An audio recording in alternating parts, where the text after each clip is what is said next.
Praise Lord everyone, सबको जय मसीह की। मैं बिलीव करती हूँ आप सभी ब्लेस्ड होंगे, आपके घराने ब्लेस्ड होंगे। आओ मैं आप सभी के लिए उसमें पवित्र वचन को जो मेरी भविष्यवाणियों की पुस्तक में से अपोस्टल अंकुर यूसुफ नरूला जी द्वारा और परमेश्वर की दासी पास्टर सोनिया यूसुफ नरूला जी द्वारा दिया जाता है। आओ मैं उस पवित्र वचन को आप सभी के लिए पढ़ती हूँ। शादी परमेश्वर का अनुग्रह है। जैसे कि पवित्र बाइबल नीति वचन 18 की 22 आयत में लिखा है, जिसने स्त्री ब्याली उसने उत्तम पदार्थ पाया और यहोवा का अनुग्रह उस पर हुआ है। आमीन आमीन। मेरे प्रिय, शैतान ये चाहता है कि हमारी गवाही खराब हो और हम एक तरह से असफल रहें। दुनिया में ऐसे बहुत सारे लोग हैं, ऐसे बहुत सारे पास्टर हैं जिनकी शादीशुदा ज़िंदगी फेल हो चुकी है, उनकी सेवकाई फेल हो चुकी है। याद रखें, शादी आपके जीवन में परमेश्वर का एक अनुग्रह है।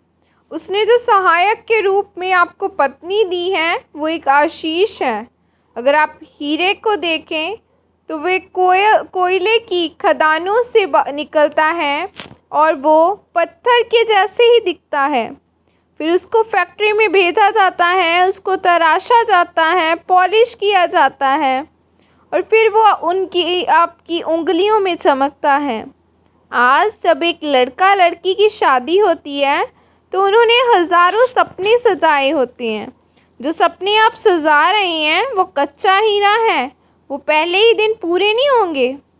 आपको इसके लिए मेहनत करनी पड़ेगी।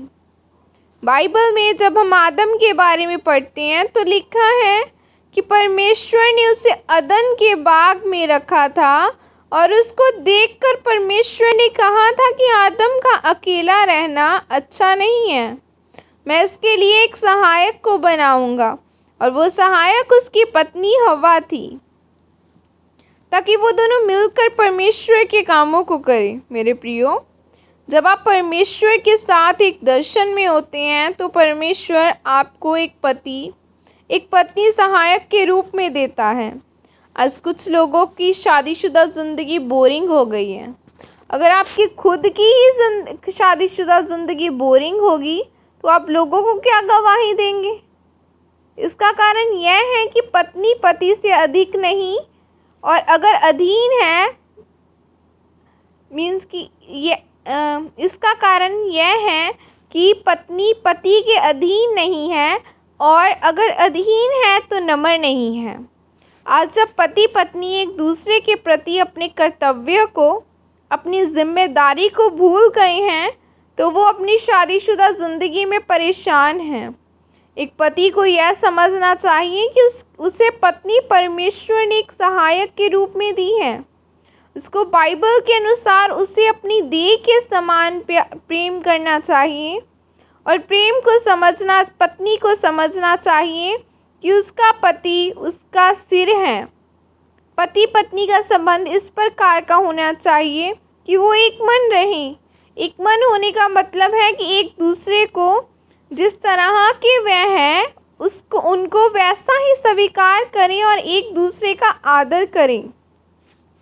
इसीलिए मेरे प्रियो, अगर आप चाहते हैं कि इस पृथ्वी पर आपकी शादीशुदा ज़िंदगी स्वर्ग हो तो एक दूसरे के अधीनता में चलें और हर दिन एक दूसरे को नयापन महसूस कराएं और हमेशा परमेश्वर के वचनों के अनुसार चलते रहें। तब देखना आपकी शादीशुदा ज़िंदगी कितनी ज़्यादा आशीषित होंगी। हालेलुया, आमीन आमीन। और यह घोषणा प्रेरित अंकुर जी की तरफ से आपके लिए की गई है।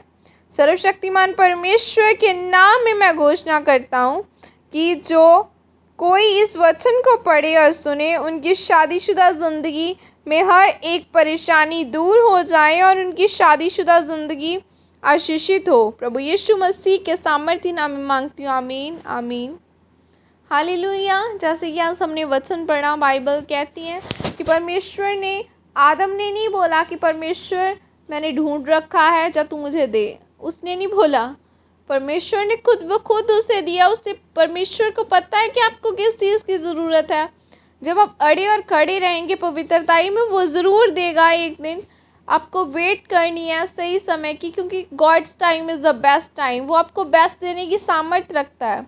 वो आज भी वही परमेश्वर है और वो कभी ना बदलने वाला, वो हमेशा एक सा रहने वाला परमेश्वर है। बाइबल कहती है उसे पुकारो वो तुम्हारी सुनेगा। वो जिंदा परमेश्वर है, वो मेरा और तेरा जिंदा परमेश्वर है जो सुनता है। हालेलुया। मैं बिलीव करती हूँ और हर एक मैरिड कपल को और हर एक इंगेज्ड कपल को मैं खुदावन के हाथों में सौंपती हूँ। खुदावन की सामर्थ आपकी लाइफ्स को ब्लेस करे, खुदावन आपके रिश्ते को ब्लेस करे और आप पवित्रताई में आगे बढ़ते जाएं। मैं बिलीव करती हूँ खुदावन आपको आपका बेस्ट दे, खुदावन की इस सामर्थ, और आप खुदावन के वचनों के साथ ज़रूर चलते जाएंगे। मैं बिलीव करती हूँ। प्रभु यीशु मसीह के सामर्थ्य नाम में मांगती हूँ, आमीन। सबको जय मसीह की। God bless you all. खुदावन आप सबको आशीषित करे। God bless you.